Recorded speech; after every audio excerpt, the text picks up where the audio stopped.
Dear student, platform of learning YouTube channel पर हम इस वीडियो में 9th क्लास की मैथमेटिक्स सब्जेक्ट की वर्कशीट नंबर 16 को सॉल्यूशन के साथ एक्सप्लेन करने जा रहे हैं।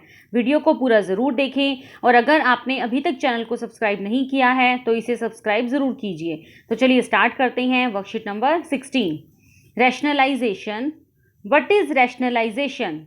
A rationalization is a process by which radicals, root sign in the denominator of a fraction are eliminated। तो rationalization क्या है? तो देखिए rationalization है जिसमें हम डिनोमिनेटर की फ्रैक्शन को एलिमिनेट करते हैं। कौन सी फ्रैक्शन को एलिमिनेट करते हैं? जिसमें रेडिकल्स है, मतलब जिसमें रूट साइन है। तो rationalization is a process by which radicals root sign in the denominator of a fraction are eliminated. हम डिनोमिनेटर की ऐसी फ्रैक्शन को एलिमिनेट कर देते हैं, हटा देते हैं जिसमें रूट साइन लगा होता है, रेडिकल्स होता है। Why we eliminate radicals from the denominator of a fraction? हम किसी भी फ्रैक्शन के डिनोमिनेटर में से रेडिकल्स को क्यों एलिमिनेट करते हैं, क्यों हटाते हैं? Let us observe the given numbers. देखिए हमारे पास यहाँ पर दो तरह के नंबर दिए गए हैं, जैसे 2/√5 and 2√5/5। The first number have a root sign. तो देखिए पहले जो नंबर दिया गया है आपको, उसमें आपके पास रूट साइन है डिनोमिनेटर में। The first number have a root side in the denominator and in second number there is no root side in the denominator. जो पहली फ्रैक्शन है उसमें डिनोमिनेटर में अंडर रूट का साइन है, लेकिन जो दूसरी फ्रैक्शन आपके पास है उसके डिनोमिनेटर में अंडर रूट का साइन आपके पास नहीं है। Why teachers say having a root sign in the denominator is okay but having a root sign in the denominator is not okay? तो टीचर ने ऐसा क्यों बोला कि अगर हमारे पास डिनोमिनेटर में मतलब रूट साइन है तो वो ओके नहीं है, लेकिन अगर न्यूमिनेटर में रूट साइन है तो वो ओके है। तो देखिए क्यों बोला गया है ऐसा। The reason is that if we need to add or subtract fraction, it's easier to compute if there are whole numbers in the denominator instead of irrational number। तो इसका कारण यह है, यह किस लिए बोला गया है कि अगर मान लो हम फ्रैक्शन में कुछ भी ऐड करते हैं या कुछ भी सब्ट्रैक्ट करते हैं तो उसको करना ईजी हो जाता है यदि हमारे डिनोमिनेटर में इरेशनल नंबर नहीं होता। तो देखिए अगर हम मान लो किसी भी फ्रैक्शन को ऐड कर रहे हैं, फ्रैक्शन को हम ऐड एलसीएम लेके करते हैं, सबको पता है क्योंकि फ्रैक्शन में न्यूमिनेटर भी होता है, डिनोमिनेटर भी होता है। तो फ्रैक्शन को ऐड करते हुए हम उसका एलसीएम निकालते हैं डिनोमिनेटर का। तो अंडर रूट वाली जो टर्म्स हैं, इरेशनल जो नंबर्स हैं, उनका डिनोमिनेटर निकालना आसान नहीं होता। देखिए जैसे आपके पास एग्जाम्पल भी दिया गया है, मान लो हमें 2√5/5 प्लस √3/6 को ऐड करना है, तो आप यहाँ पर 5 और 6 का एलसीएम निकालेंगे, 30 निकलेगा और आप उसको एलसीएम लेके सॉल्व कर देंगे।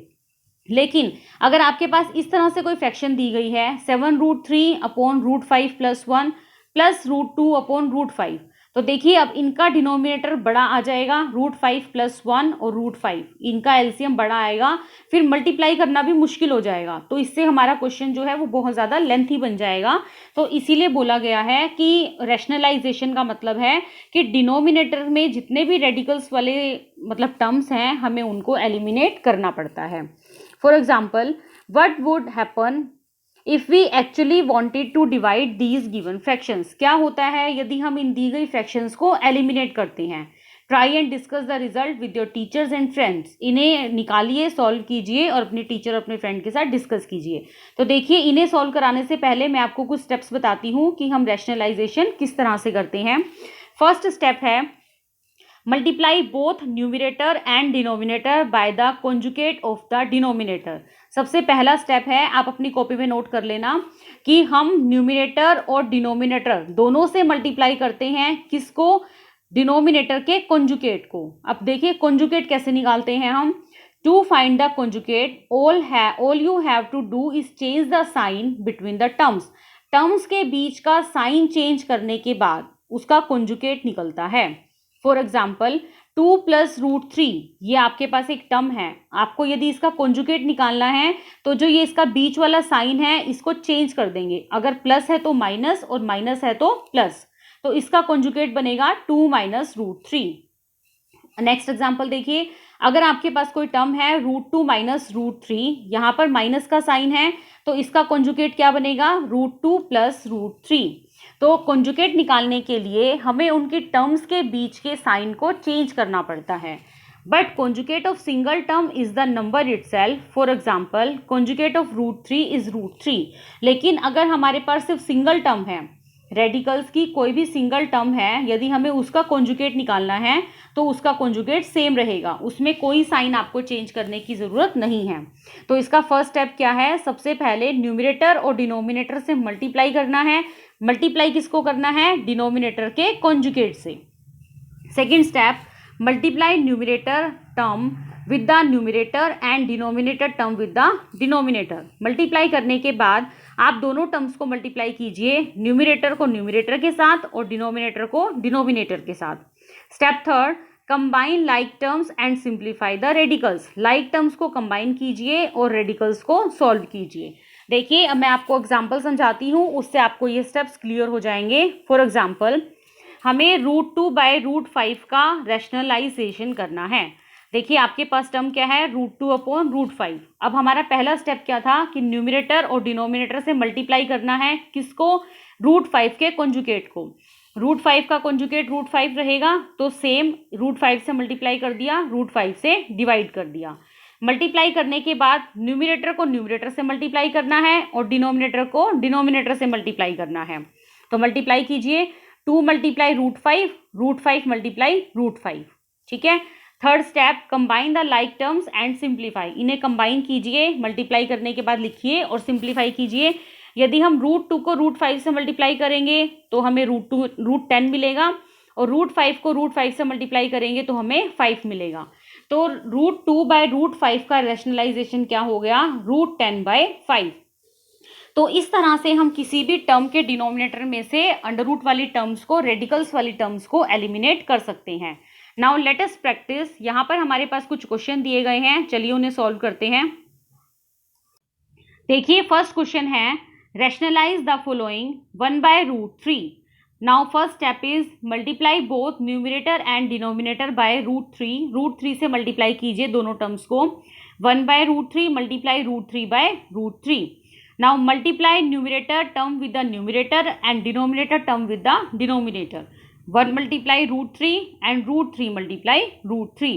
उसके बाद simplify the like terms and simplify. 1 को √3 से मल्टीप्लाई कीजिए, √3 को √3 से मल्टीप्लाई कीजिए 3। तो यहाँ पर हमारा जो डिनोमिनेटर में रूट वाली टर्म थी वह एलिमिनेट हो चुकी है। देखिए √3/√3। Now question number 2, -3/√5। First step, multiply both numerator and denominator by conjugate of √5, that means √5। -3/√5 multiply √5/√5। Now multiply -3 √5 and √5। अगर हम -3 को √5 से मल्टीप्लाई करेंगे then we get -3 √5 and we get 5। Now next third question, √5/√3। सबसे पहला स्टेप है multiply both numerator and denominator by √3। √3 से multiply divide कीजिए, √5/√3 मल्टीप्लाई √3/√3। नाउ न्यूमरेटर को न्यूमरेटर से मल्टीप्लाई, डिनोमिनेटर को डिनोमिनेटर से मल्टीप्लाई। √5 multiply √3 multiply √3। √5 को √3 से मल्टीप्लाई कीजिए, √15। √3 को √3 से मल्टीप्लाई कीजिए 3। Now question number 4, 5/√7। First step is multiply both numerator and denominator by √7. So 5/√7 is equal to 5/√7 multiply √7/√7. Now multiply numerator by numerator and denominator by denominator. तो 5 multiply √7, √7 multiply √7, 5 multiply √7 and √7 को √7 से multiply करेंगे तो हमें 7 मिलेगा। तो इस तरह से हम किसी भी टर्म को रैशनलाइज कर सकते हैं। तो स्टूडेंट्स ये था हमारी वर्कशीट का पूरा सॉल्यूशन। उम्मीद है आपको ये वर्कशीट अच्छे से समझ में आ गई होगी। फिर भी यदि आपको कोई डाउट है या कोई क्वेरी है तो वीडियो के कमेंट सेक्शन में ज़रूर पूछिए। मैं आपके कमेंट्स का जल्दी से जल्दी रिप्लाई करने की कोशिश करूँगी। वीडियो को लाइक और अपने फ्रेंड के साथ शेयर ज़रूर कीजिए। Thanks for watching, have a nice day.